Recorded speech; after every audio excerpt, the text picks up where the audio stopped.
This is an American air base in East Anglia, on the east coast of England.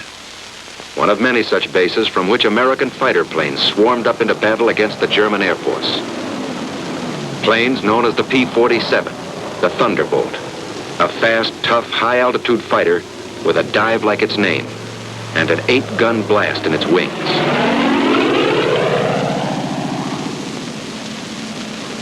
The Lightning, the P-38, master of the air in many theaters of war with its long range and concentrated firepower.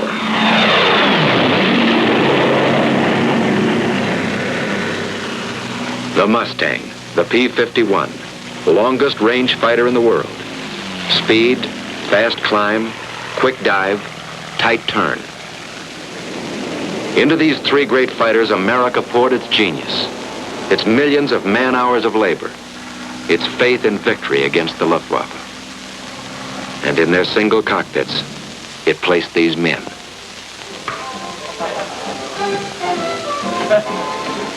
Relaxing now, but not for long. At headquarters, 8th Air Force, General Doolittle is discussing fighter protection. The 8th Fighter Command will give fighter cover to targets and back from the target. Desirable that we peel off as many fighters as possible to come down east of the Ruhr and strafe ground targets. The bomber plan, timing, altitudes, strength, course, and targets reached the Combat Operations Room at Headquarters, 8th Fighter Command, Major General Kepner commanding. A field order goes out. 62nd Group P-47s will escort heavy bombers over enemy coast through target to limit of endurance. The machinery is set in motion. Now comes the briefing for the mission, and everybody present. These Thunderbolt pilots are veterans of many missions, so the colonel gives them only the essentials. They are to escort the bombers to a target about 40 miles east of Mannheim, and then proceed to the strafing of aerodromes north of Frankfurt. They're given times of takeoff, rendezvous, escort, strafing. The pilots make notes on the backs or palms of their left hands. Intelligence warns them that they may expect considerable enemy opposition today.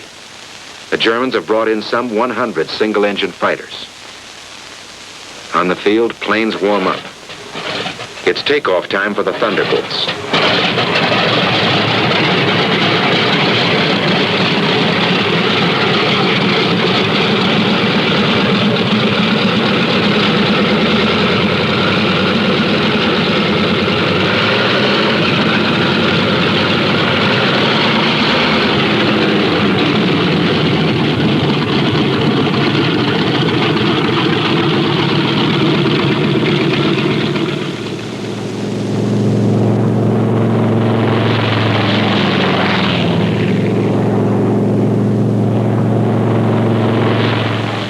Bases timed to the escort schedule, the P-38s get underway. And at still others, the long-range Mustangs go to keep their rendezvous with the bombers someplace deep in Germany. Somewhere out there over enemy territory, near or far, in the long route as the bombers go out and come home, each of these formations will make rendezvous at a certain point on the exact minute. The Thunderbolts climb steadily over the channel into hostile skies.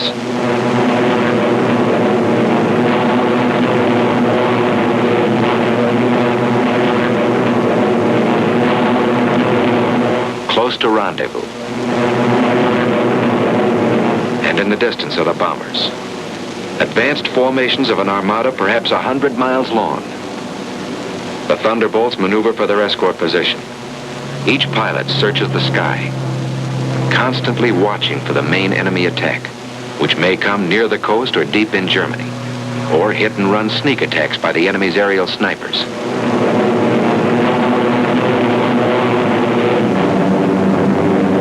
And then, at another rendezvous point, comes a group of Mustangs to relieve the Thunderbolts. This is Red Leader. Okay, men, it's time to break escort. Mustangs coming in at 8 o'clock. The Thunderbolts break escort. They head for home, watching for every possible strafing target on the way. The Mustangs, far in the distance, sweep the surrounding sky as they come in to take the places held by the Thunderbolts. One of the most important features of long-range fighter escort is this relay system. Because of the differences in bomber speeds and the need of much weaving, fighters used up their gas. Thus, the same group of fighters could remain with the bombers only 25 to 40 minutes out of a 6 or 8 hour mission, going and coming. And 1,000 fighters might be needed to keep anything from 40 to 100 on the job at all times. While the enemy could strike with 250 at any point he selected, our fighter groups had to relieve at rendezvous points all along the route. But on the German side, the Luftwaffe was forewarned an hour and a half in advance, even as our bombers gained altitude over England. This captured German film shows how quickly their 109s and Focke-Wulf 190s got into action after a warning. They had plenty of time to mass their fighters at a chosen point of attack and to outnumber our escort at anything from 2 to 1 to 10 to 1. They were as grimly determined to stop our great daylight thrusts into their industrial heart as our bombers and fighters were resolved to press them home.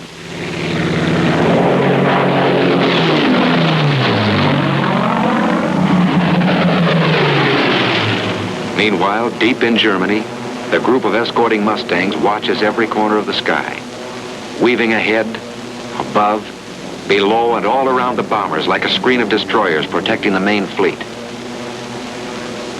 They don't have long to wait for another rendezvous, this time with the enemy. Blue leader here. Watch it, fellows. 109 to 10 o'clock. They get rid of their long-range wing tanks before the fight. Then down they go for the kill. With a touch of a finger on the stick, a camera and 8 machine guns are put into action. Small cameras set on the wings make the record. Too often poor pictures due to gun vibration.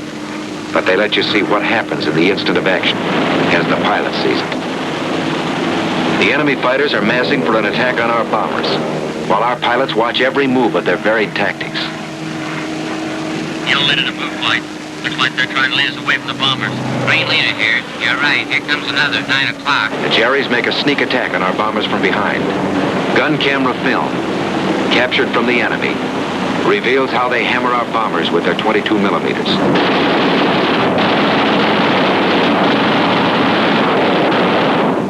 A B-17 catches fire and goes down in flames. This one had half his tail shot off, but is still going ahead.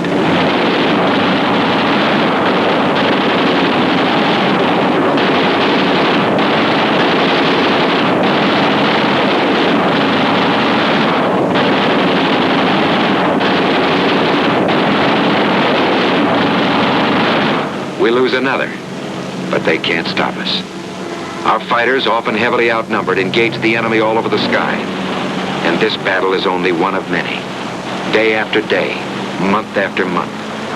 Mustangs, Thunderbolts, Lightnings, against the enemy 109s and the Focke-Wulf 190s. Our fighters attack, attack, attack. 2 into 10, 6 into 50. They block the enemy's mass assaults until our victory column soars at the rate of 4 to 1. If a missed rendezvous or other misadventure, due usually to blinding weather, prevented fighter protection somewhere, the bombers suffered heavy losses. But no American fighter ever failed them because of enemy odds, however great.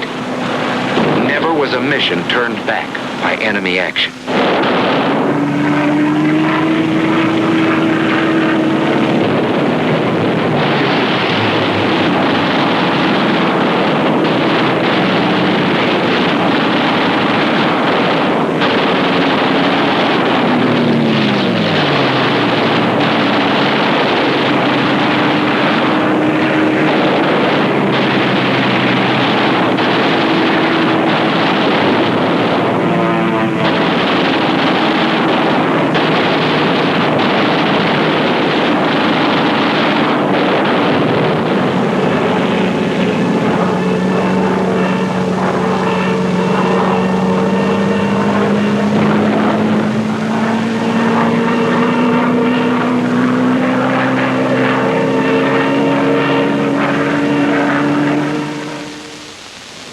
ever-increasing fleets of fortresses and liberators pressed onto their targets and dropped their loads.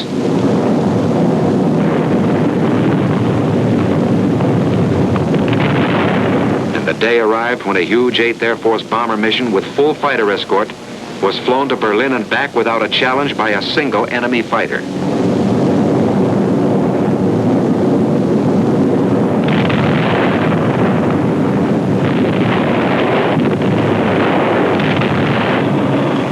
But before that eventful day, the Thunderbolts, Lightnings, and Mustangs had another mission to perform. Our bomber and fighter losses were strikingly less than the enemy's. But the home front sent us more bombers and fighters and more well-trained pilots, and our fleets grew mightier by the month. However, the enemy's first-line operational strength was maintained also. The great air battle of Europe was still undecided. In February 1944, there was a sudden change. Our fighters were ordered to range wider, to seek the enemy in the air and on the ground instead of waiting for him, and above all, to follow him to his destruction. A gigantic fighter battle raged across the European skies with victories by our fighters alone of 60, 85, over 100 destroyed each day. The fight came down from almost invisible heights to the final decision, perhaps only a few feet above the ground. Enemy warplanes of every kind and in fantastic numbers were splashed all over the landscape of northwestern Germany and occupied Holland, Belgium, France. This was a crucial battle. Both sides were aware of the coming events with air domination itself at stake.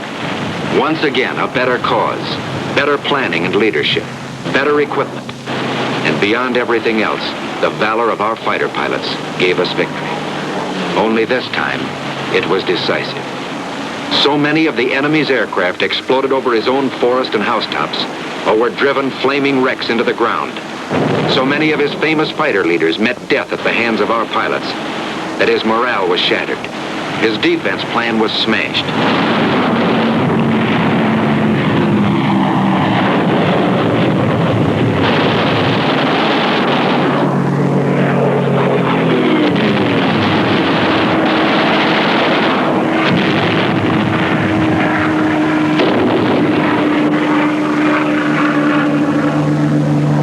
Quickly, our fighters seized their opportunity.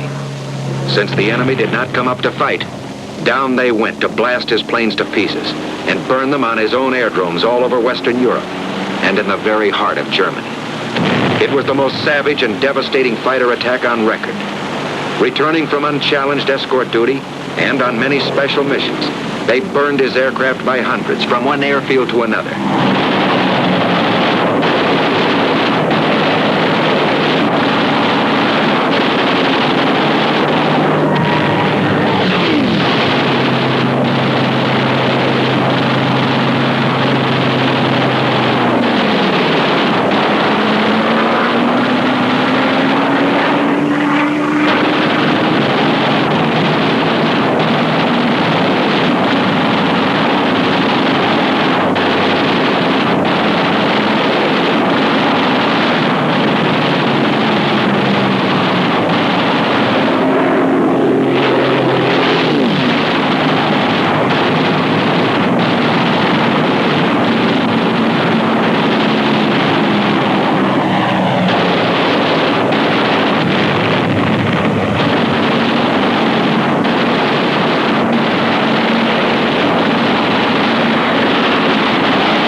Intense enemy flak, sheets of machine gun fire from flak towers and ground installations caused us heavy losses.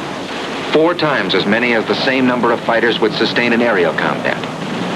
But our fighters never flinched, and by their courage, faced destruction in single-engine planes only a few feet above the ground and 500 miles from their bases, until they had smashed the heavily concentrated frontline operational strength of the German Air Force forever.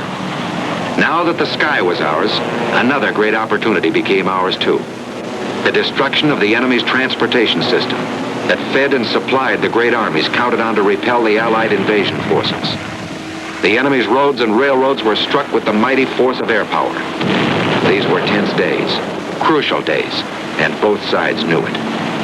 Our fighters, freed by their bitterly won victory in the air, became a dominant factor on the ground. They exploded locomotives by the thousands and burned freight cars in uncounted numbers. No train in daylight hours was safe. No target too small. Even a single railroad car. No marshalling yard a haven. The enemy's desperately needed rail transport system was shattered all over the map.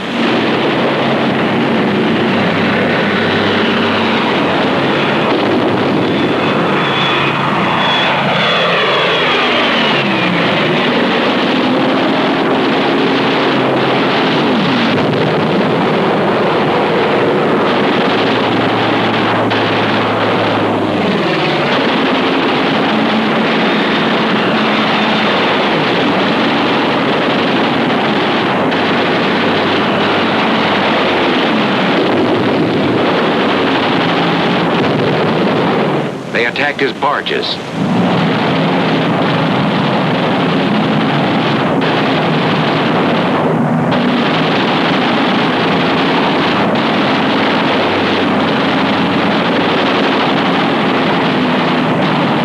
His oil tanks. Flak towers.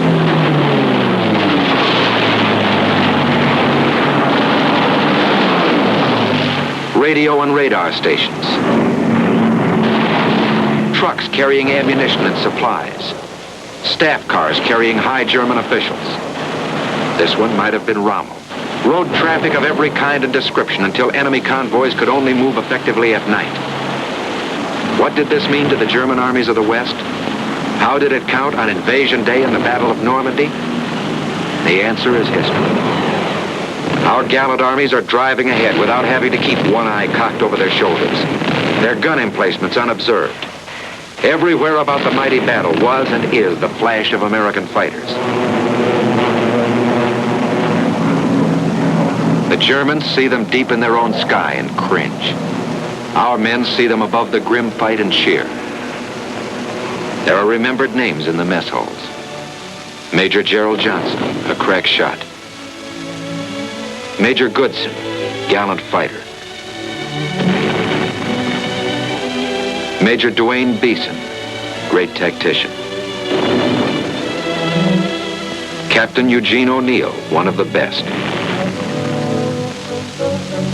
Major Don Gentili ran up a flaming record. Colonel Don Blakesley, great leader of 4th Group. Major Walker Mahurin, one of the first and best of the great aces. Major Bob Johnson and all his victories.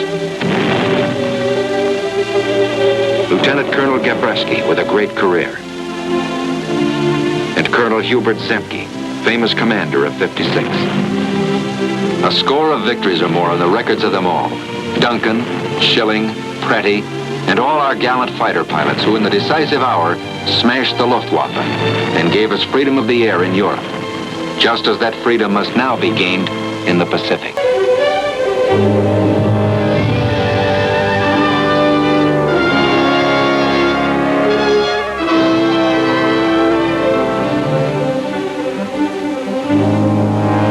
(1967) marks the 20th anniversary of the establishment of the United States Air Force as a separate military service. And it also marks the 60th year of the use of military aviation as a part of our nation's defense structure.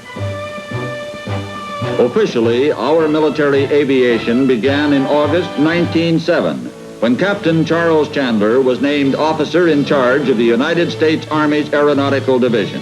His staff, 2 enlisted men. The mission, study the flying machine and the possibility of adapting it to military purposes. The Wright brothers had made their first flight in 1903 and then had gone to Europe to find a market for their flying machine. Flown for our government in 1909, their improved plane becomes our first military aircraft. She made about 42 miles an hour. Glenn Curtiss, another aviation pioneer, also built some of our first military aircraft. But our air power growth was slow. After 4 years, only 41 pilots had earned these gold wings.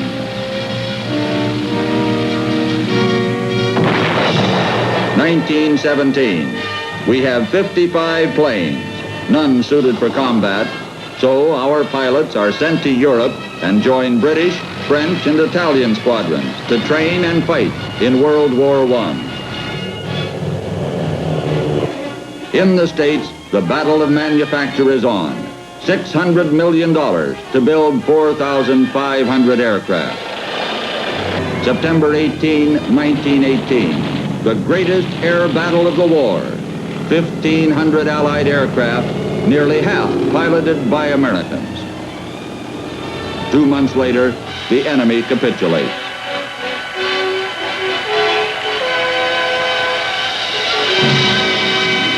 As we moved toward the 20s, the plane became a toy. Our war-trained pilots turned to barnstorming, gypsy flyers, earning their way with any spectacular stunt.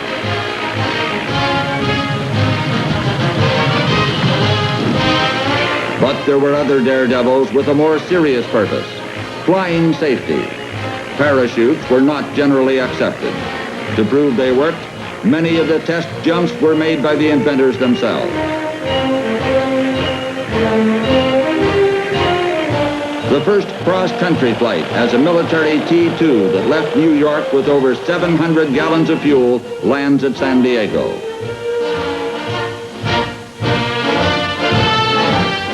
In the same era, the first airmail service, inaugurated by President Wilson and carried by military air between Washington and New York. Practice strafing missions against troops with anti-aircraft weapons becomes part of our military aviation training program as we refine the techniques of close air support for ground forces. Brigadier General Billy Mitchell, on the right, insisted that planes could sink ships. Our military leaders of the day watched as he proved his point in a series of tests. The climax is the destruction of a captured German battleship, a vessel considered unsinkable.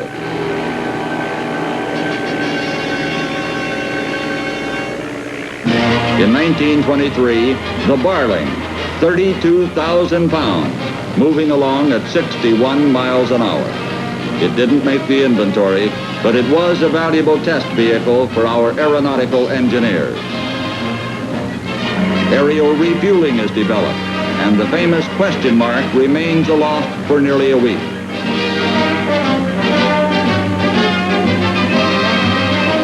In 1930, we conduct our first polar maneuvers. Planes had now flown the oceans, so there was the possibility an enemy could invade our nation over the Arctic, and we were determined to be prepared. Bundles of food dropped to snowbound Navajo tribes in Arizona in 1932 in one of the first uses of military air for mercy flights. The P-26, our first metal-covered fighter in production, joined the Air Force in the early 30s. Looking like a praying mantis, the B-9, our first all-metal monoplane bomber. Next, the B-10. It could fly in excess of 200 miles an hour, had retractable landing gear, and was considered the fastest and heaviest bomber in the world. The The B-17 makes its first flight in 1935. It was destined to become the flying fortress of World War II. September 1st, 1939. The war begins when Hitler directs the Nazi Army and Luftwaffe to attack Poland. Next, the invasion of Holland and Belgium as the powerful Nazi air arm and panzers moved toward Paris. June 22nd, 1940, France surrenders. Now, only Great Britain's Royal Air Force remained for the Luftwaffe to conquer, and the Nazis' air battle for Britain began. On the other side of the world, the rising sun brings dawn and death. It's Pearl Harbor, December 7, 1941. But 14 of our aircraft managed to get airborne and destroy 10 attacking Japanese. 4 months later, B-25s are launched from the carrier Hornet. They're Jimmy Doolittle's Raiders, bringing the first impact of the war to the Japanese.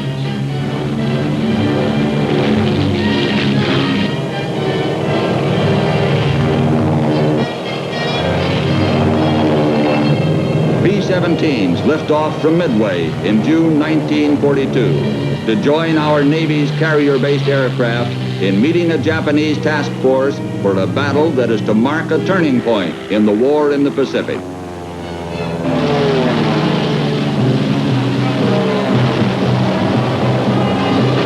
The mission of the Japanese planes was to rake Midway's gun emplacements and bomb the way for an invasion. But when our planes hammered back, the issue was decided.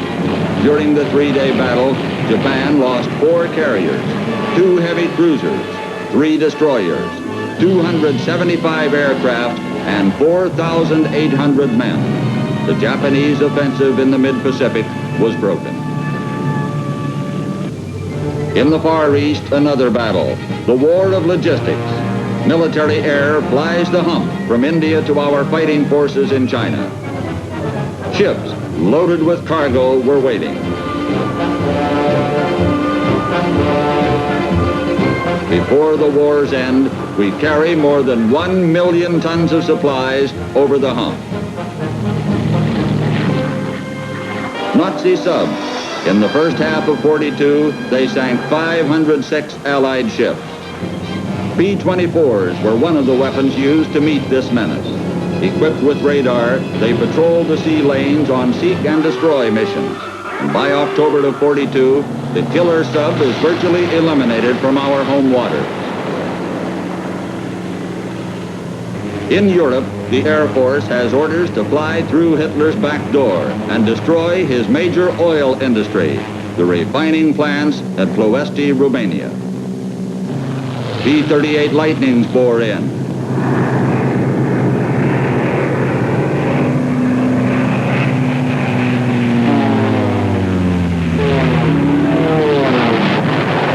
B-24s have their say.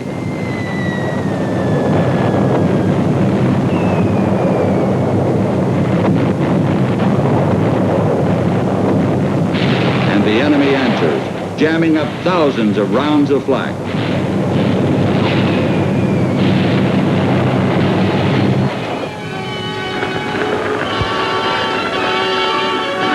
When the argument was over, our military air was victorious. We destroyed nearly 90% of the Romanian oil that was feeding the swastika war machine.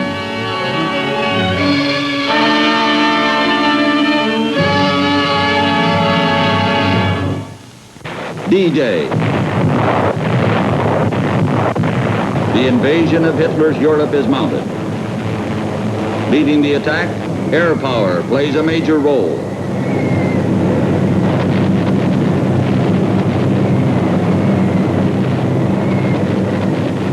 Interdiction and airlift of troops.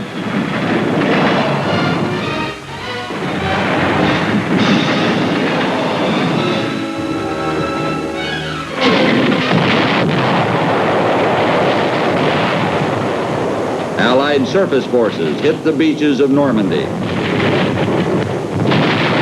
As ground troops fought for a foothold, our bombers cut enemy lines of communication and supply. Long before the invasion, our air forces had virtually swept the airfields and the skies of Europe of enemy aircraft. General Eisenhower was able to assure the invasion force that on D-Day, if you see any planes, don't worry, they'll be ours.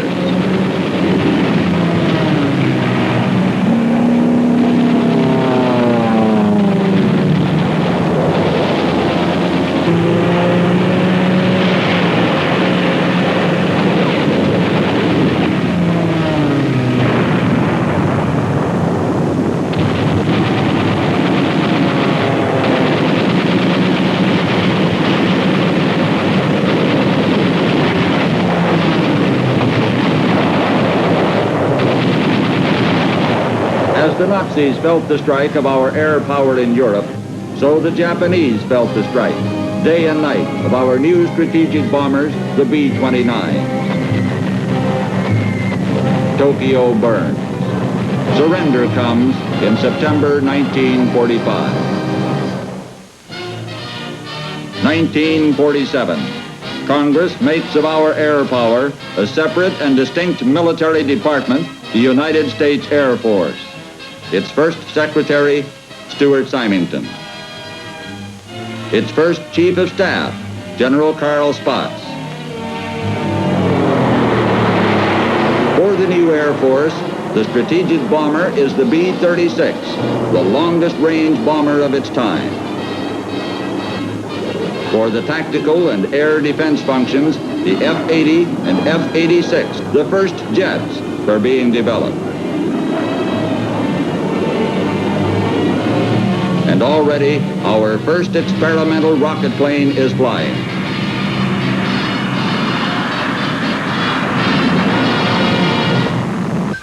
(1948), the Berlin blockade. Nothing can move in and out of West Berlin. Over 2 million West Berliners now face starvation, unless they can be fed by airlift.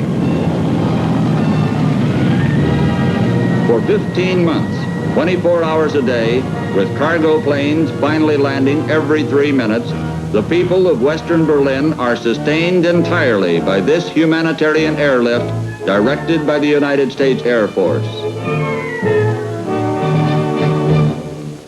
Korea, 1950. Communist North Korea attacks the Republic of South Korea. The communist attack is powerful. The defeat of South Korea seems assured, except that the United States is committed to aid in their defense. Air power is our only weapon ready to immediately stem the flow of enemy troops, and we stage aircraft of our Far Eastern Air Forces. The 24th Division is flown in to be supported by forces from 15 member countries of the United Nations. Air hits hard as our ground forces dig in.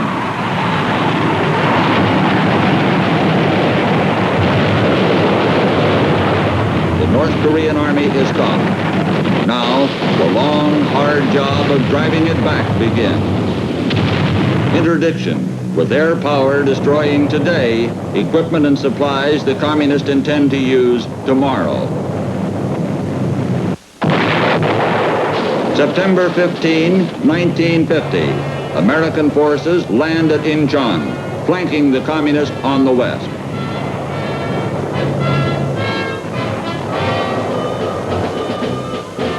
The communists are forced back toward the Yalu River, and our air power makes a massive combat airdrop behind enemy lines. Nearly 4,000 troops and their supplies.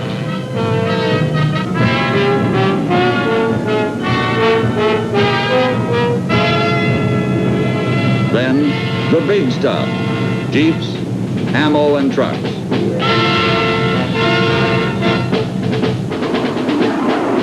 In the air battles, our fighters maintain a 10-to-1 victory over the enemy MiGs.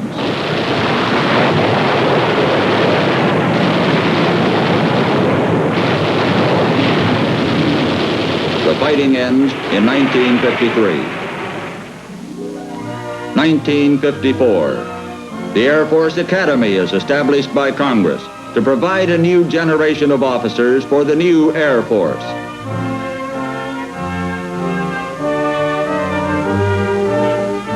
Officers trained in aeronautical sciences and the specialized use of air power.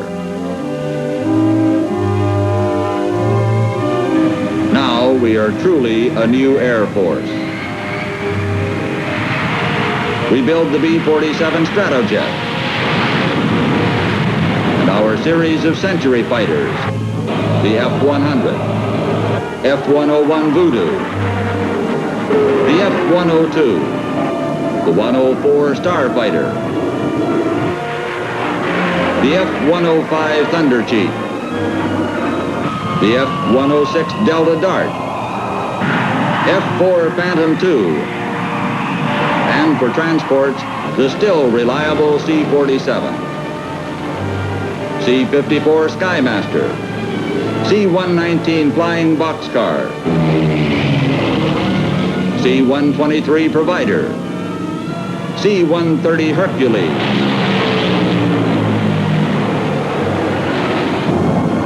the 135 Transport and Stratotanker, C-141 Starlifter, our deterrent bombers, the B-52 and the B-58 Hustler. We had Texas Towers to warn of an enemy air attack. Today, the Dew Line is one of our radar air defenses, and B-Muse can detect enemy missiles. As we develop our missile force, the Thor, our first intermediate range missile.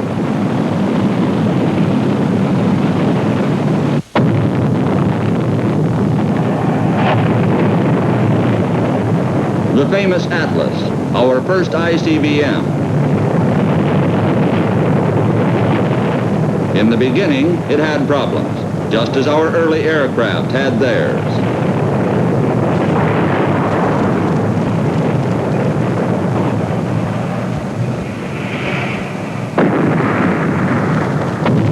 But our aerospace technicians found the answers.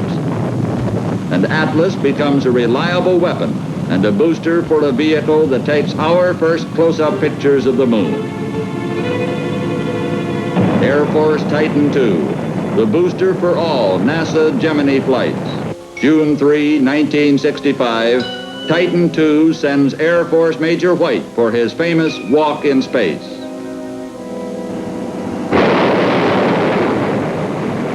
In the same month, the free world's most powerful booster, the Titan IIIC, is successfully tested.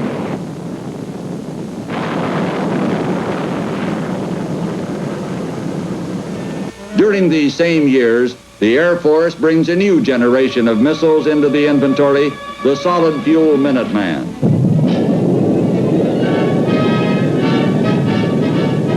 Today, this retaliatory force can be launched in salvos from underground sites in a matter of minutes.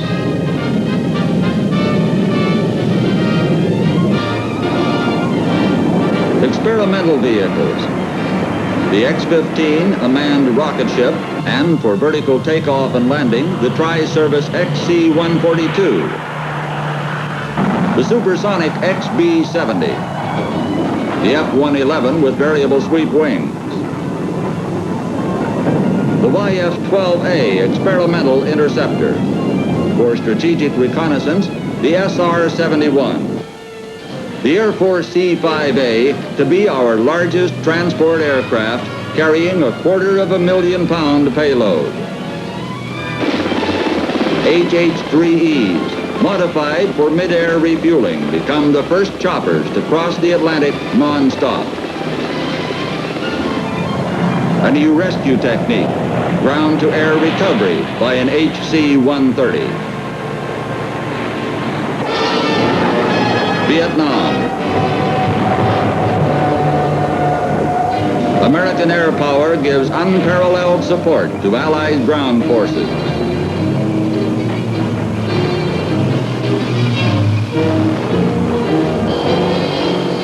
It takes air power to move ground troops into battle.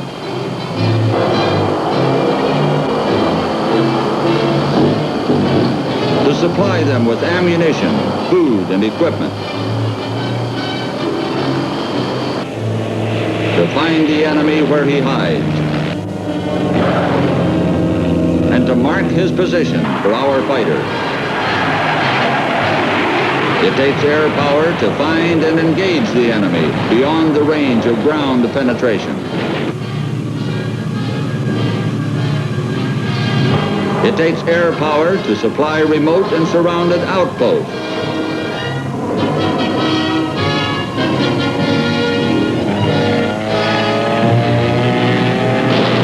It takes air power to fight the enemy on his distant and secret trails.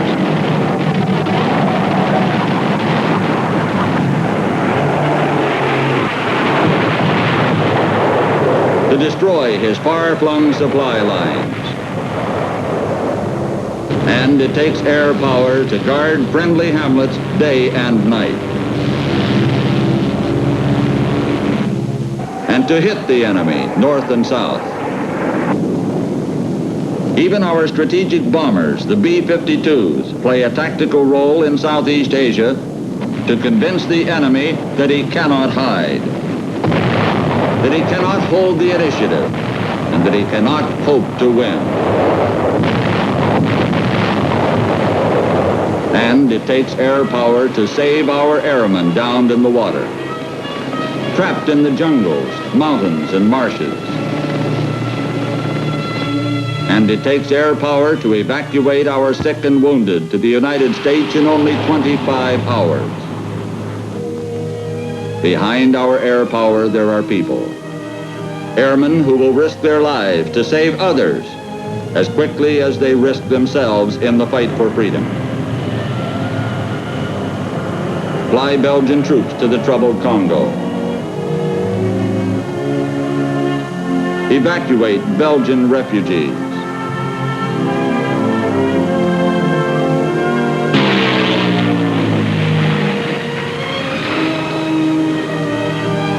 Airdrop wheat for the starving.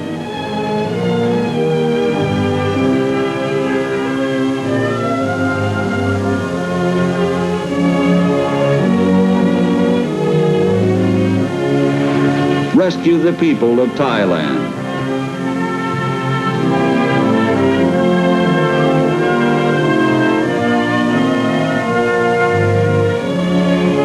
Give medical aid for the diseased and the injured.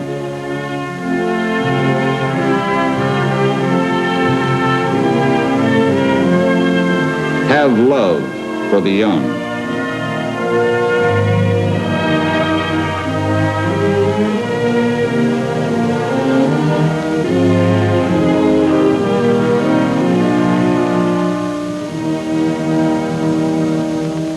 This, then, is 60 years of military aviation. 60 years that have opened one of the greatest career fields in the world to the young people of our country.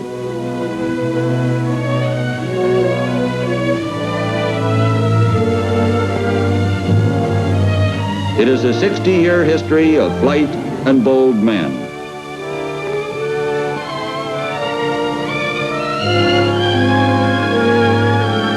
Tomorrow, there will be more pioneers.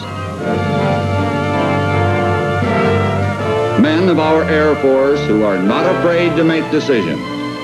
Airmen who think beyond today. Men of the aerospace age who are willing to try what has never been tried before. Early in 1945, our B-29s began full-scale operations against Japan. 1,500 miles to targets and 1,500 miles back from bases at Saipan, Tinian, and Guam. Here, 21st Bomber Command concentrated its massive air power and planned the ultimate crushing defeat of Japan, down to the last bomb. Here was the beginning of the end of the road to Tokyo. After 6 months of reoccupation, there were few signs of war along the quiet summer shores of Guam. The liberated Chamorros were back in their clean native villages, American citizens again, smiling and friendly, unaware that a miracle had happened around them.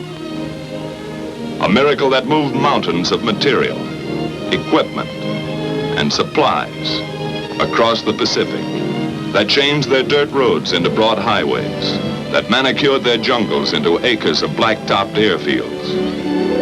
And nearby, new communities of American citizens had set up housekeeping with various types of self-service. The latest labor-saving devices, few laundry problems, and no modern inconveniences. By midsummer, 21st Bomber Command was in business.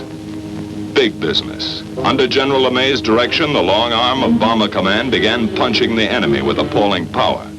From Guam, Tinian, and Saipan, 600 plane missions increased the bombing weight 100% in 2 months. Behind this expanding power was planning. The LeMay plan began on the ground with maintenance. Assembly line technique cut engine change time from 3 days to less than half a day. In shops and hard stands, ground crews worked day and night during the blitz weeks to keep more B-29s on the line. By July, LeMay's Bomber Command is an efficient, well-oiled, well-drilled machine of destruction. Here's a vital cog of that machine, 11 men and a bomber.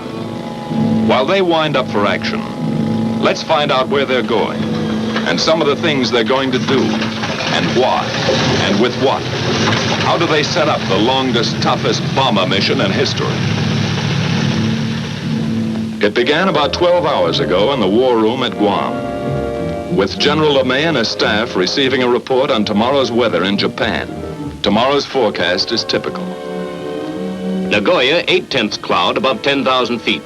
In the east, Tokyo area will be 6/10 at 22,000, 3/10 at 14,000 feet, closing up solid after 11 a.m. Osaka and everything west is reported completely socked in. How will the general solve that one?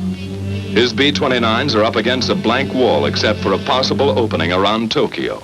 The old man considers every vital factor and makes his decision. 4 wings will strike Tokyo at 10 o'clock. They'll go in under that weather and bomb at 12,000. Now it's a question of target selection. First priority in the Tokyo area is number 573.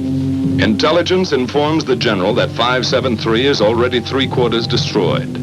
At the moment, number 574, still untouched, would seem more important. Operations checks the tactical plan for 574.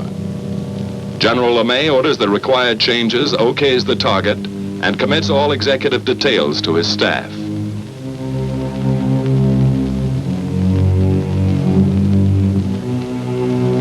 Operations, with his deputy chief of staff and project officer, goes to work setting up the changes. In that plans folder is a mountain of preparation by special sections of intelligence and operations. 1,000 hours of research. Collated facts and figures have been distilled into Tactical Plan 574. Aircraft will assemble as briefed with 3 groups of P-51s for escort. Smoke markers at 1-minute intervals will be dropped by lead planes to expedite departure from assembly point. 1 squadron each wing will carry M47 incendiary clusters. Balance of squadrons, 500 and 1,000-pound GP bombs fused a quarter-second nose and tail. Altitude of attack, 12,000 feet. Planes of 314th Wing will carry capacity fuel loads of approximately 7,300 gallons per plane. Calibrated airspeed of 210 miles per hour will be flown by all aircraft on bombing run. Radar landfall 3450 north and 140 east will be the same for all planes to afford a good land-water contrast checkpoint. The Navy is requested to furnish the following facilities for air-sea rescue purposes. 3 surface vessels to proceed to positions X. 4 submarines assigned to lifeguard duties at positions Y. 2 Dumbos to orbit at stations Z.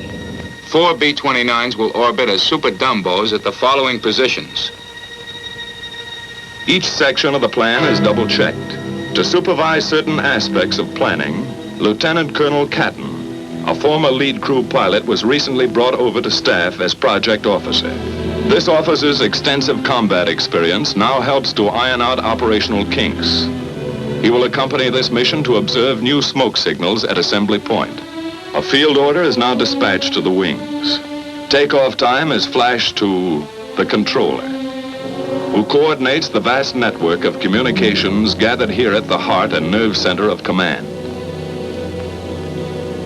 Here in the control room, status panels and a mission board are maintained to show at a glance the countless up-to-the-minute details of all daily operations. Prior to takeoff, each mission is set up on the board to afford a visual progress of the flight, from takeoff to target and return.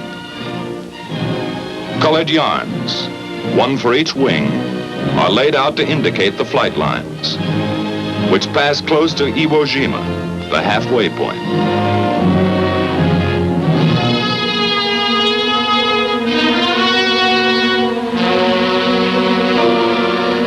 And proceed as specified in the field order to the proper target. Other symbols are used to mark air-sea rescue positions.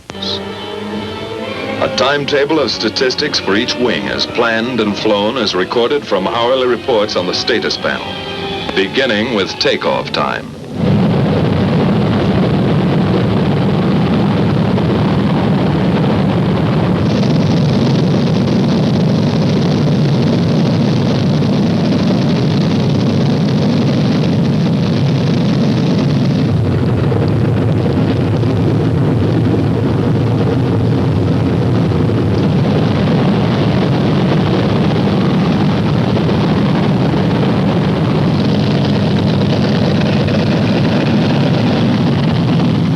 Veteran crews, it's just another day's work.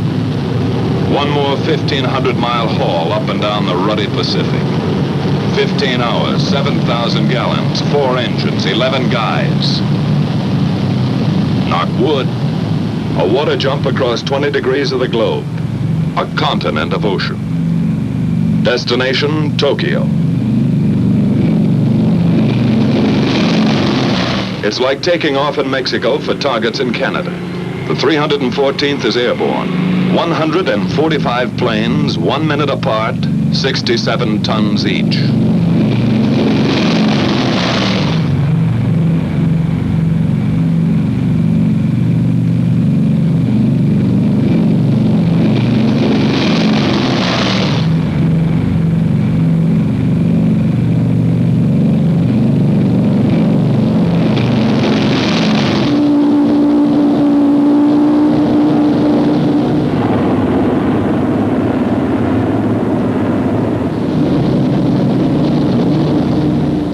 B-29 takeoffs are a tough sweat. That first long moment is the worst. Some swear it takes luck, like a wife's stocking, to beat it.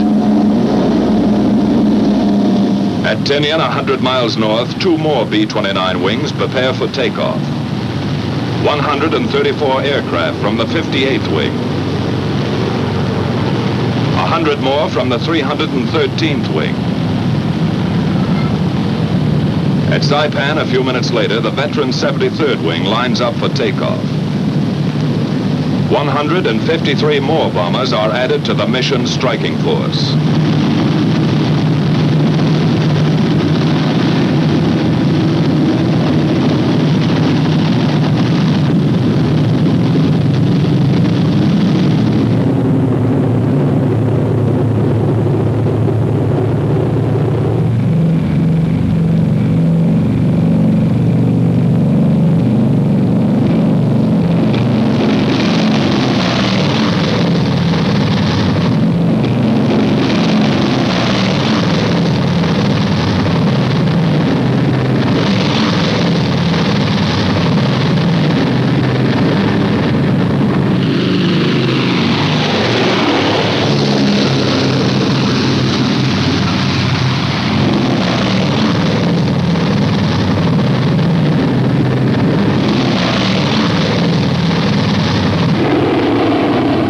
The last B-29 is airborne at 1540. The tower at Saipan relays this information to the controller back at Guam. First and last takeoff times of each wing are recorded here and go to make up the first of a series of tabulated mission reports.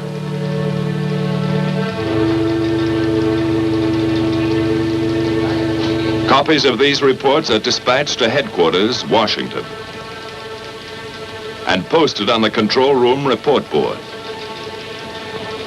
During that first hour, the B-29s have settled down for the big grind, saving precious gas, cruising 1,000 feet off the water. Ability, experience, confidence ride in each plane. A plan of action for 11 men trained and tested to function as one. The navigator sets the course, logging island checkpoints as they climb past the Northern Marianas. Pagan, Assumption, Morgue, the Pohores. After about 4 hours of flight, the bombers pass close to Iwo Jima, the hot rock, a black, gritty pork chop halfway to Honshu. 8 square miles bought and paid for by our Marines. We made some quick changes, cutting away that sulfurous volcanic crust and rolling Iwo's surface into one enormous flat top. 3 big airstrips now launch our P-51s for bomber escort over Japan. General Moore and his staff of 7th Fighter Command run the show and direct all air-sea rescue operations in close collaboration with Bomber Command. A last-minute briefing check, just to make sure today's fighter escort knows all air-sea rescue positions. Out on the line, General Moore's P-51s are warming up for the longest fighter flight on record.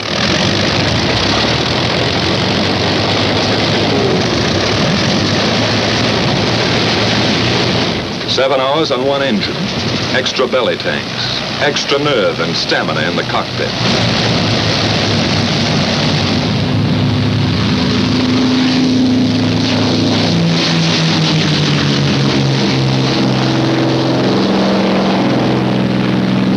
About the time our bomber wings are passing Iwo Jima, the pea shooters are taking off, scheduled to join them 3.5 hours later off the shores of Japan. After a rendezvous at Kita, the P-51s head for assembly point, led by B-29s designated as navigator ships. Farther west, our bomber wings grind ahead on the last lap to the Empire. Reports to the controller back at Guam give their flight position, which is kept up to the hour on the mission board. Still at low altitude, the B-29s are approaching the bad weather belt, where unreported storms and cold fronts appear suddenly across the bomber course. Pilot to crew, we're going to start our climb. Check oxygen equipment. Tell Buck he'd better get out to his doghouse. As they begin their slow climb to altitude, the crews prepare for the vital business ahead. And from now on till they come off target and head home, it's all business.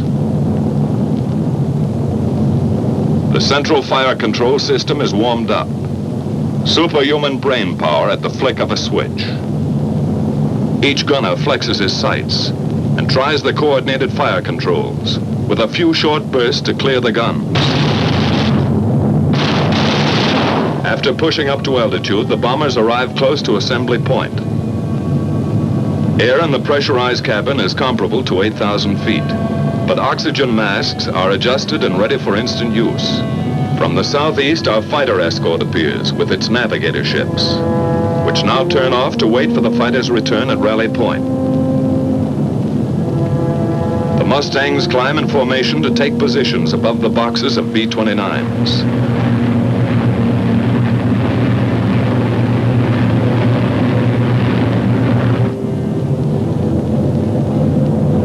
Lead bombers begin to circle, dropping the new smoke markers for assembly.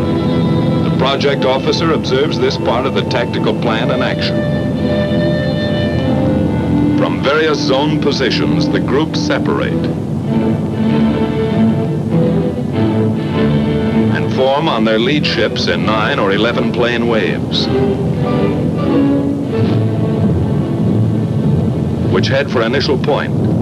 The big parade is on.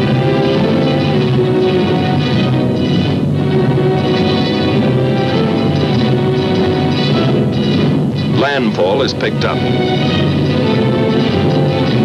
along with the first flak burst from enemy coastal batteries.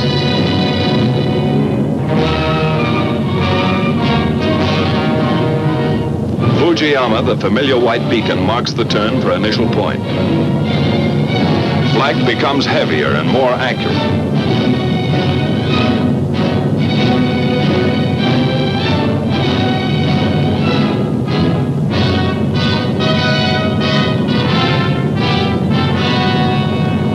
And now the first Jap snoopers appear, diving head-on into the formations.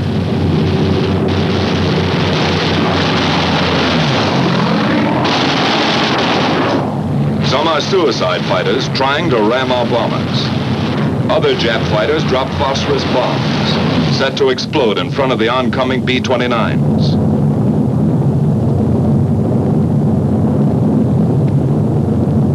Our P-51s go out after them and know they're tangling with experts. The P-51's job is to protect the B-29s. But some of those Jap fighters filter through and meet the blast of bomber guns.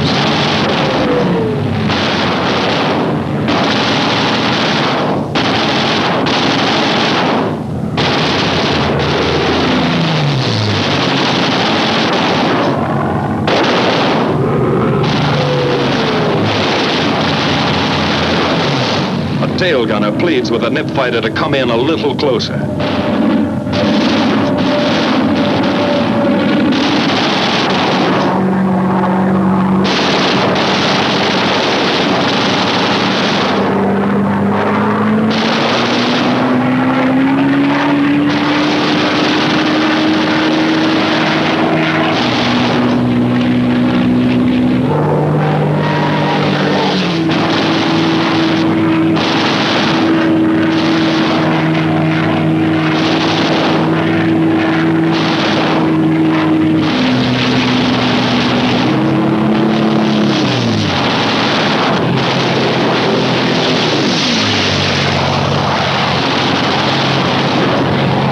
From the turn at initial point, the tight bomber waves move steadily on and get ready for business. Flak and fighters fall off. But those clouds are beginning to close in, and it looks worse ahead. Then just east of Hachioji, the Tokyo area breaks clear. The bombardiers begin to draw a bead on 574. Their planes sit tight for the bombing run. Here's where we pay off.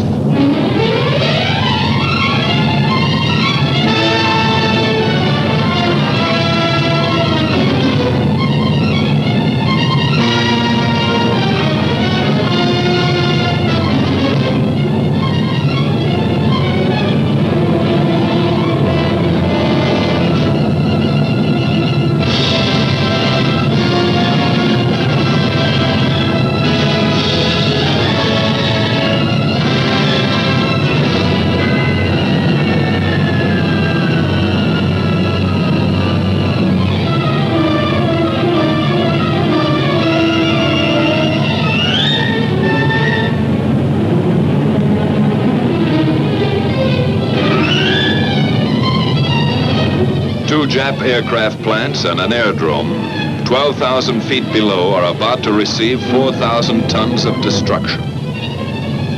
The first waves of B-29s have already found their objective.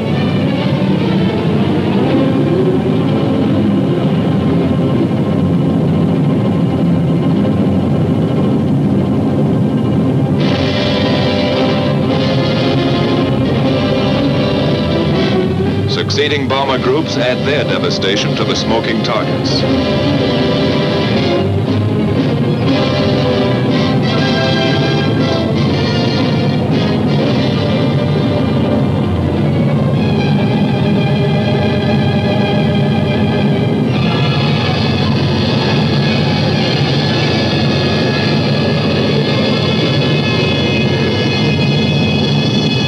Tactical Plan 574 is now an accomplished fact. The bombers turn and go downwind, across the burnt acres of Tokyo. Close-up cameras show the scars of those spectacular fire strikes last March. 51 square miles of LeMay treatment. Across the bay, and a tail wind speeds them south, down the Chiba Peninsula. This is fighter country. With the first call on the intercom, our Mustangs peel off and go to work again.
The big bombers homeward bound, our P-51s drop down for strafing runs, concentrating on definite objectives from here to the enemy coast. Skimming along at maximum speed, the fighters pair off and go to work cutting vital Jap lifelines, blasting away at communications, radio installations, power lines.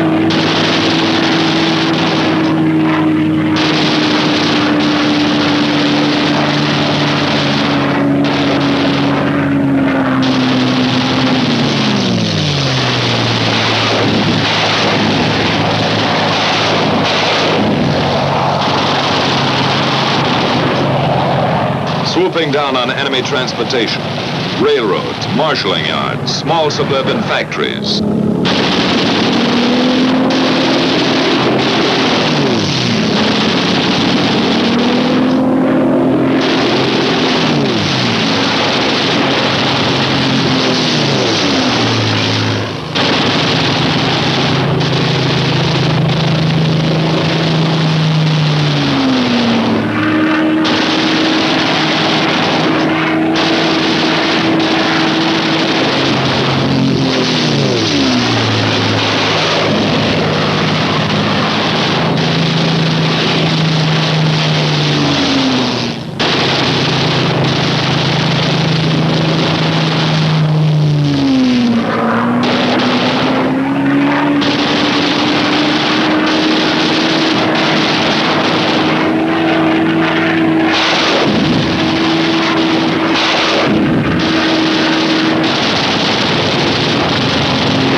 Airfields.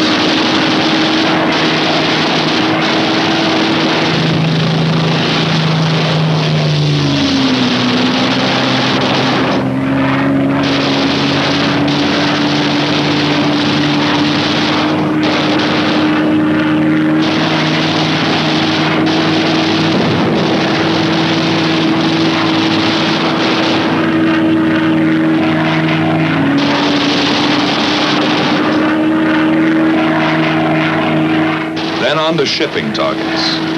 Freighters, fishermen, trawlers, harbor and coastal craft. Destroyer or lugger, it's the same enemy.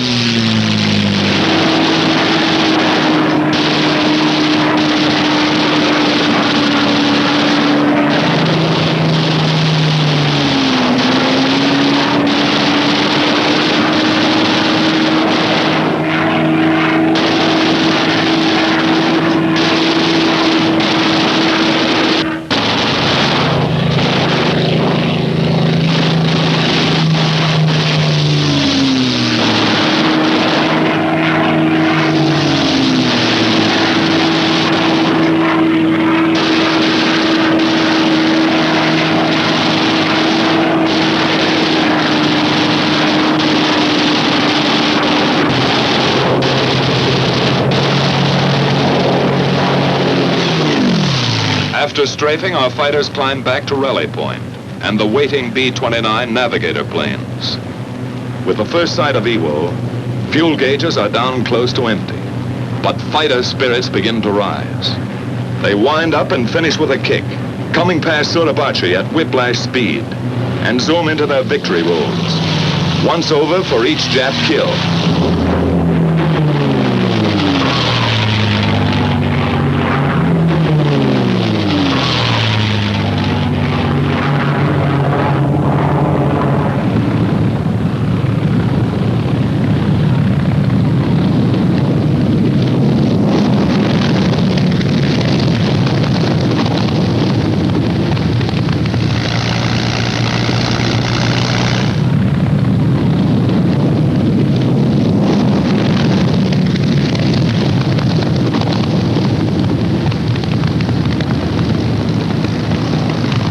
After the last fighter groups are in, all hands sweat in those first limping B-29s. That runway is a beautiful sight as they let down with engines out, low in gas, or beat up by flak and fighters.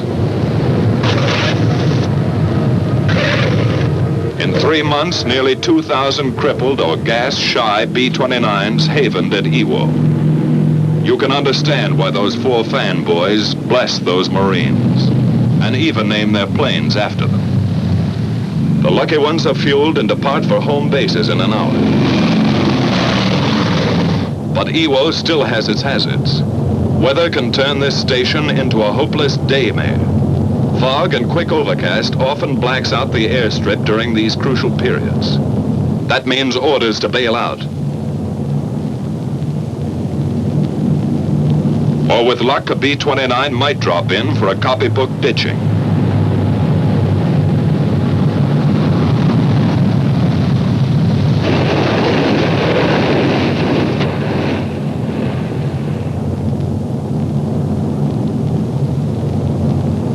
From here you can see how the cloud cover up there smothers the runway and realize what one pilot went through. Sometimes a battle-scarred bomber staggers back to Iwo, only to flatten out at the last heartbreaking second.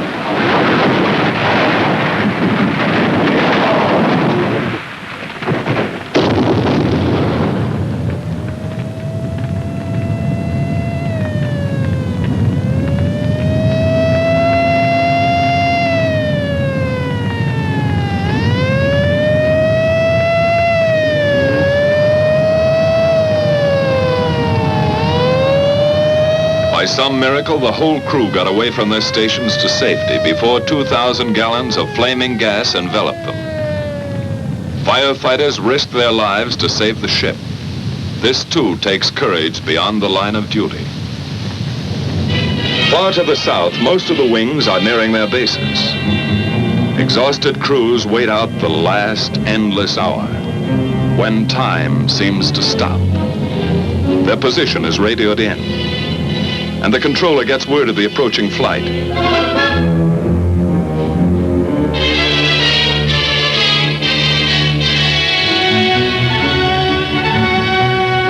At last, the familiar Arianas appear on the horizon.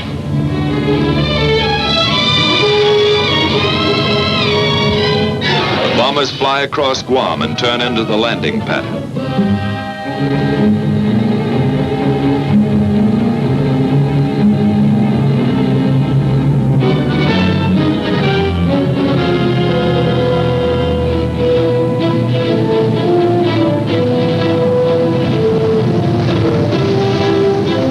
18 hours ago, they left the other end of that runway. It's a pleasure to be back.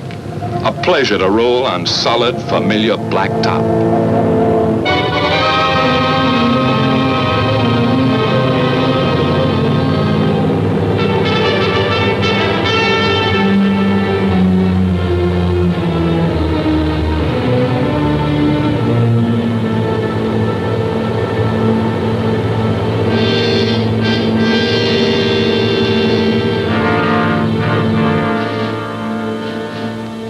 Good to feel the sudden, humid heat, to be among the living, swapping details with the ground crew.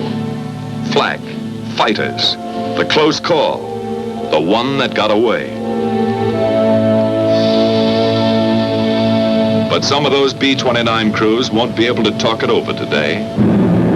11 men and a bomber that didn't quite make it.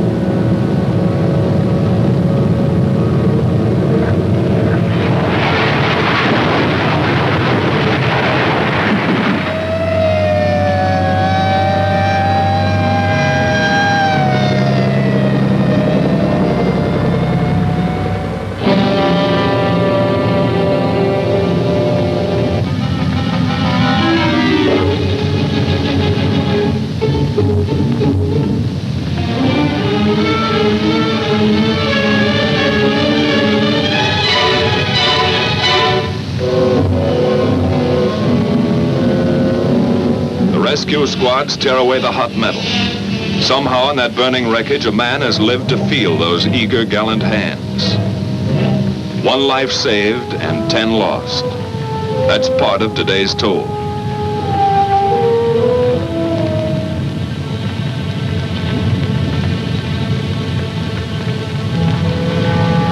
And there were many other days and nights that took their toll of young American lives in the service of our relentless, expanding air power.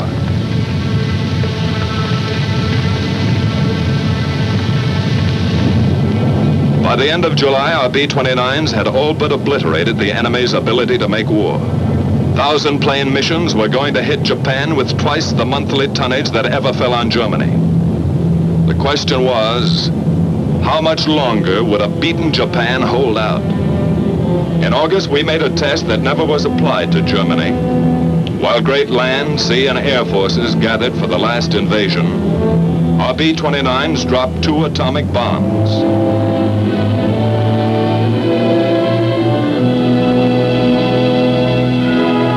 Which hastened the surrender of Japan and saved untold thousands of American lives.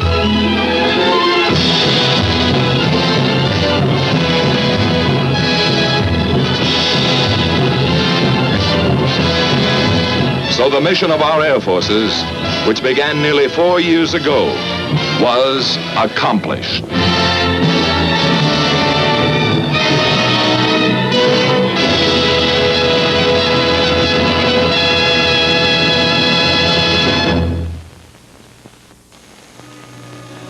In the beginning was the Word, the spoken word, which sometimes provoked combat. Then came the picture, a combat picture, as man sought to record for his fellow man the nature of his experiences and the lessons he learned. From the picture came written words, at first a kind of artist's shorthand, the first crude attempts to create pictures with words. But the pictures made with words were often obscure. They couldn't tell the whole story, and much of their impact was lost in the translation. For centuries then, man has relied on the universal language of pictures to document his armed conflicts. As the technology of war progressed, so did the techniques and the tools of the artist. The greatest single improvement occurred in the 1860s during the Civil War, when a revolutionary new device for recording historic events was introduced. The camera. There was no nonsense, no romantic inaccuracy about the camera. It captured exactly what it saw, with sometimes appalling reality. And as the equipment and the techniques improved, photography became an increasingly vital source of historic reference, military strategy, and public information. The invention of motion pictures added a new dimension. 1914, on the Western Front.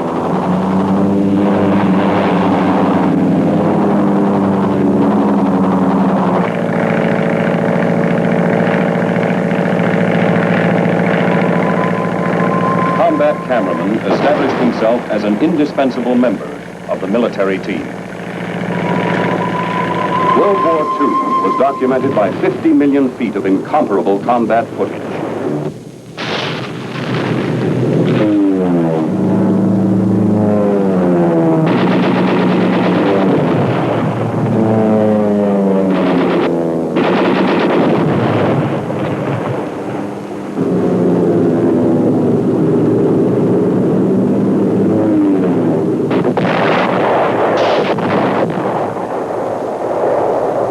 The end of World War II marked the beginning of a new assault. In the vanguard of the burgeoning jet age, sleek new aircraft were already smashing through the sound barrier.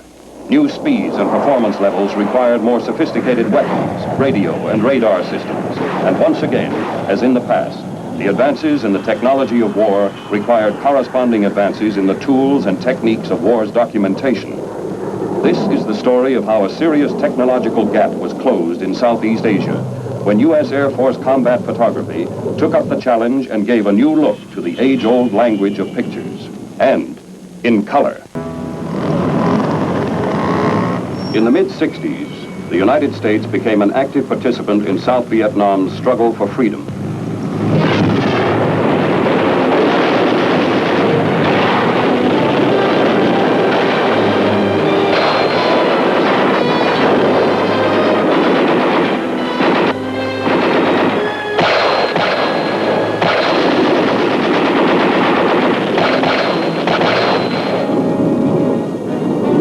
Fighter bombers went into action,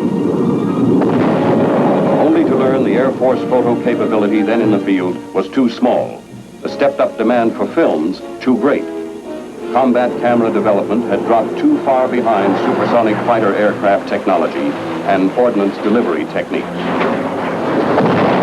In 1965, recognizing the need for remedial action, the U.S. Air Force Chief of Staff directed that an entirely new operation plan be formulated. The planning task was assigned to Aerospace Audio-Visual Service, AAVS, through its parent organization, the Military Airlift Command, MAC. The MAC and AAVS planning staffs followed through. The requested plan was submitted in record time, and approval was received in December of that year. 2 months later, the 600th Photo Squadron, a single manager combat photo capability, including all photo except reconnaissance, began to take shape at Tan Son Nhut Air Base near Saigon.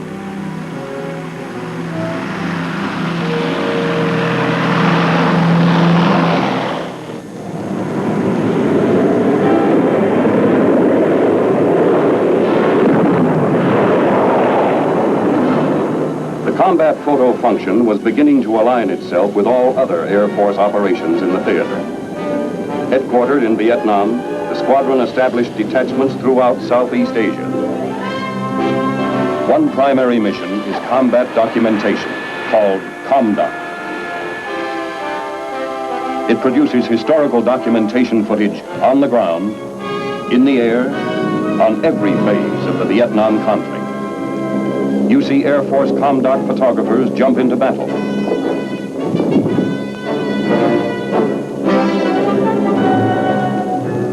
The ComDoc cameramen document anything and everything of significance.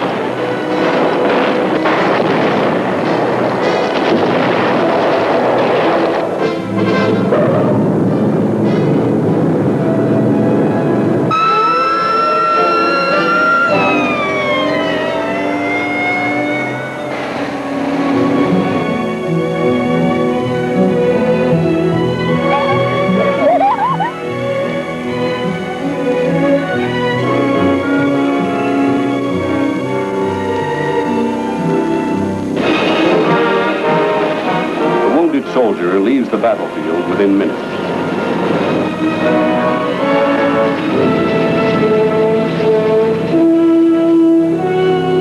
Max medical air evacuation. Back home in less than 24 hours.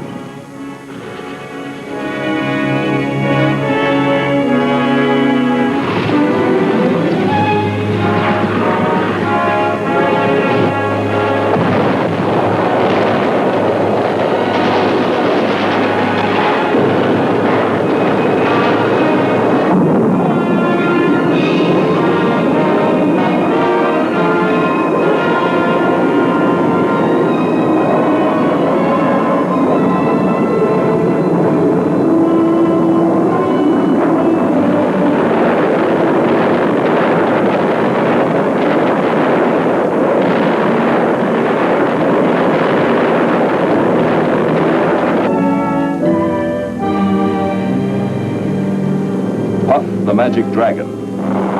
18,000 rounds a minute.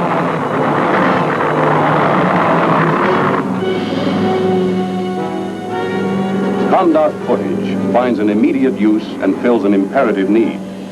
It provides a film link between the Air Staff planner in the Pentagon and the combat operation in Southeast Asia. It also serves to keep the American public informed on the latest progress of their fighting forces. Equally important, it finds a lasting use as visual history, caught and recorded at the moment, on the spot.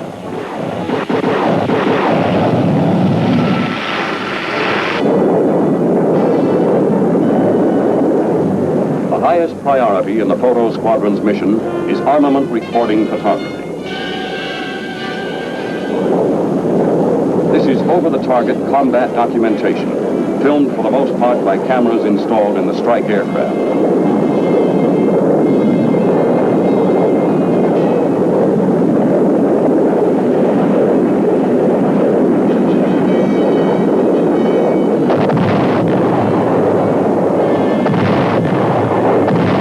Airstrikes are filmed in direct contact with the enemy, under hostile fire, as evidenced by these tracers. It is combat photography in its purest form.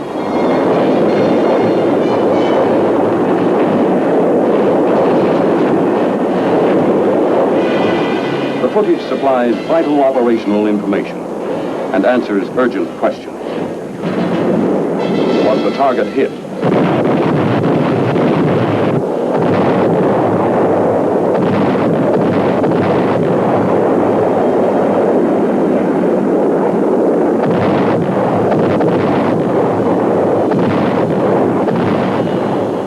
Which weapon worked best against them?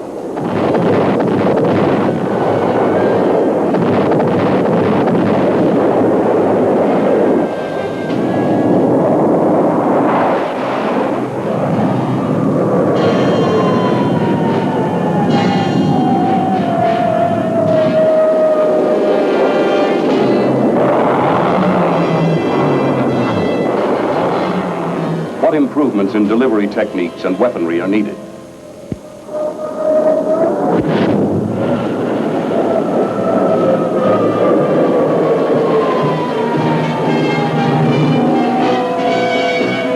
This MiG try to evade our missiles.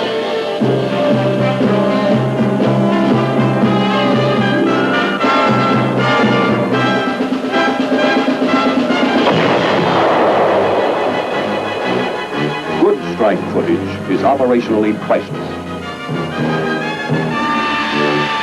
Adequate airstrike coverage calls for cameras filming forward and aft at various speeds and settings, depending on the type of ordnance carried.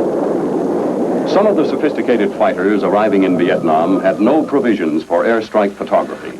Others had outdated gun cameras. AAVS personnel tackled the gun camera problems head-on. Today, the gun cameras installed by AAVS in Southeast Asia exceed 95% effectiveness.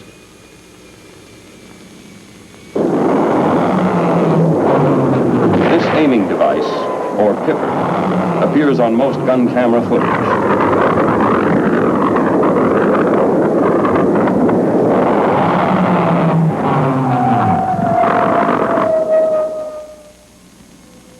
A pod installation fitted to external pylons and and mounted on the aircraft at an ordnance station, houses two high-speed cameras, one looking forward, the other looking aft.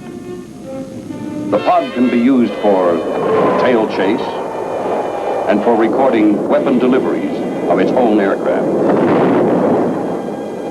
Pod cameras are only an interim measure. The pod development program was tackled with two goals in mind.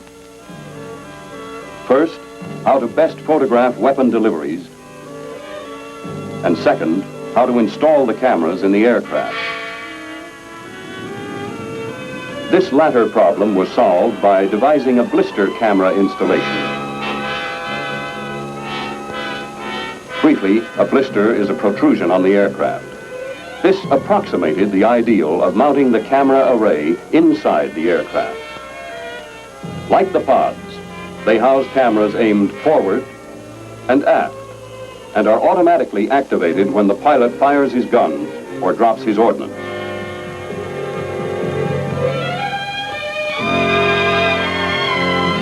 Motion picture cameramen and still photographers of the 600th also ride into combat with the jets.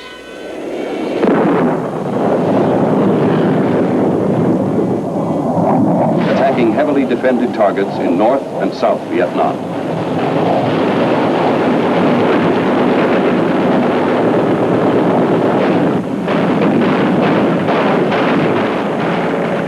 With the forward air controllers in their low-flying aircraft.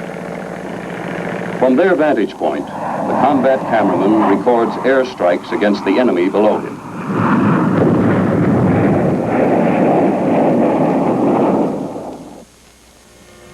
With hundreds of combat sorties flown each day, the 600th photo teams must load, download, service, maintain, and repair the airstrike cameras. They work fast to unload the exposed film and get it into the lab for immediate processing. The Photo Squadron's 5 labs are equipped for 16mm color motion picture processing. Housed in air-transportable trailers, air-conditioned and fully equipped, these labs are the nerve centers of the whole airstrike combat documentary mission.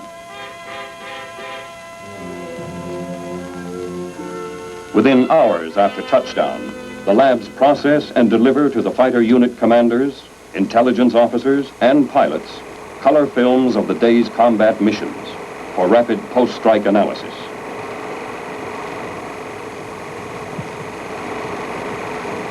This footage documents several strafing runs at an enemy petroleum depot.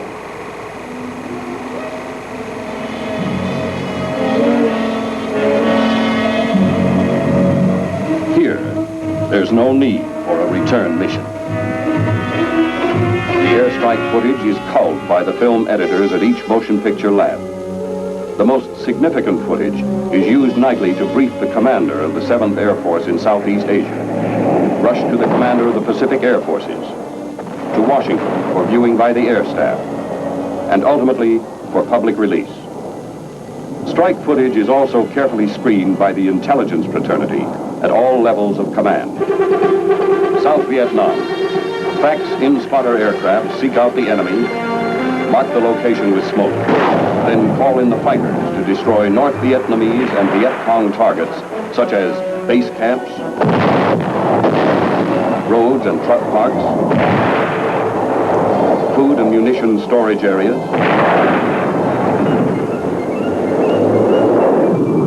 supply routes,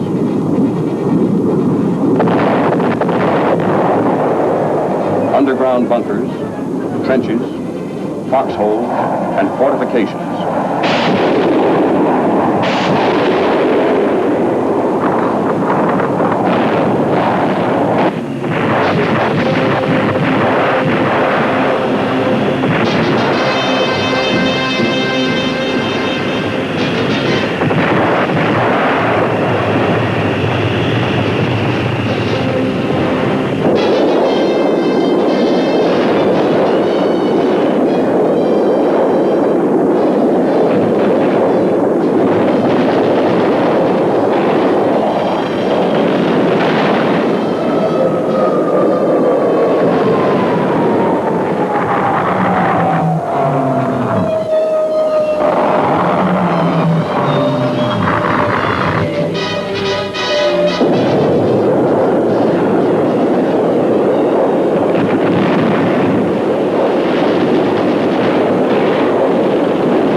selected original is forwarded to the Air Force archives to be cataloged and stored permanently as a historical record. Another type of airstrike photography is filmed by specially designed cameras focused on the combat aircraft's radar scopes. Immediately after downloading, the exposed black and white film goes into an automatic processor and comes out within minutes, ready for immediate evaluation by the tactical fighter unit.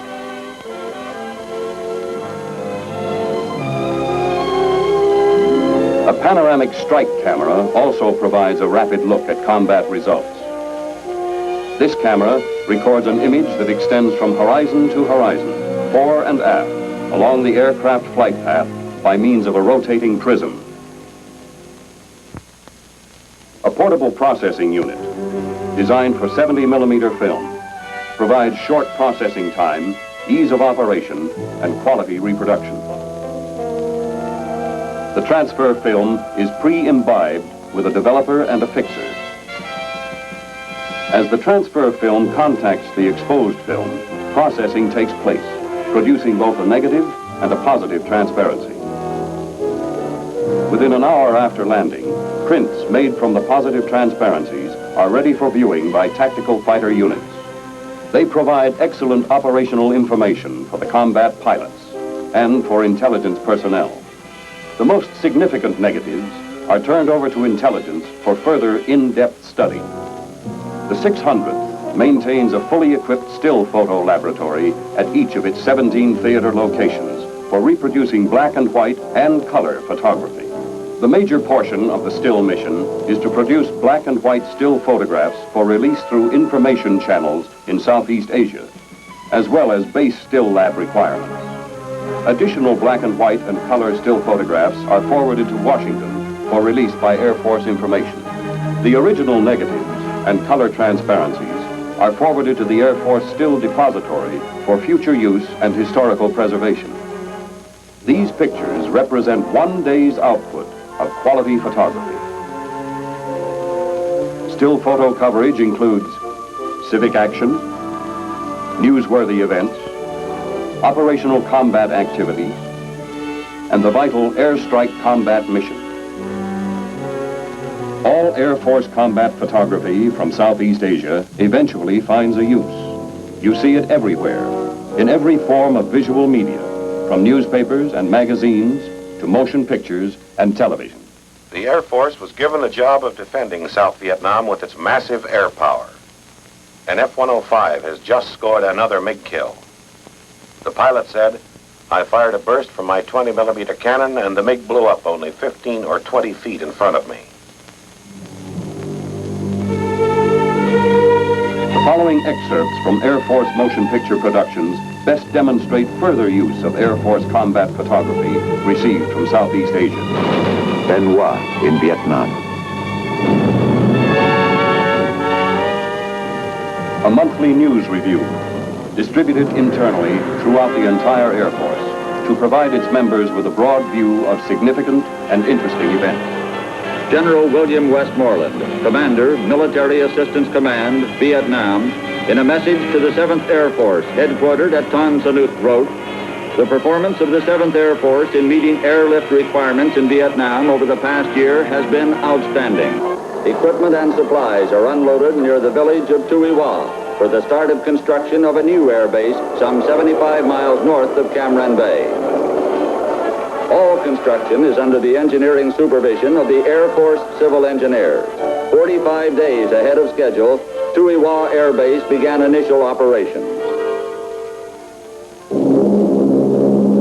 Mayday, mayday, mayday. This is Red Rooster Lead. My wingman's been shot down. Sound clips for the Air Force command post and the American public. A pilot is saved by helicopter. A rescue by the Jolly Green Giant. A dramatic, factual short clip. A report for the air staff and the American public. Although every rescue mission is different, what you have seen happens all the time in this war out here. And that means hundreds of our best men saved. On the ground and in the air, the United States Air Force Combat Photo Mission in Southeast Asia is served around the clock from 16 units and its operating squadron headquarters at Tan Son Nhut Air Base in Saigon. The Vietnam detachments, all operating mainly out of trailers and vans, are located throughout South Vietnam. Cam Ranh Bay, Phan Rang, Bien Hoa, Da Nang, Duy Quang, Nha Trang, Pleiku, Binh Thuy, and Phu Cat. The Thai detachments, housed in specially designed air-conditioned buildings, report to squadron headquarters through the 601st Photo Flight located at Korat. The detachments in Thailand, reporting to the photo flight, are Tak Ly, U-Bon, U Dorn, Utapao, Dong Wang, and Nakhon Phanom. This is how the Air Force Combat Photo Mission in Southeast Asia is being accomplished today.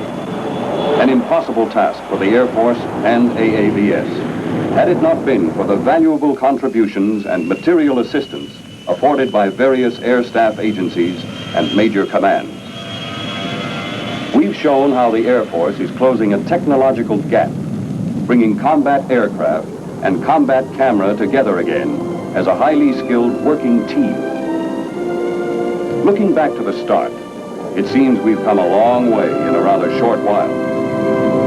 Looking ahead to the future, our goal is to keep pace with technology and satisfy the needs of the Air Force. You may rest assured that when your Air Force has done its job in Southeast Asia, the final photographic record will be complete.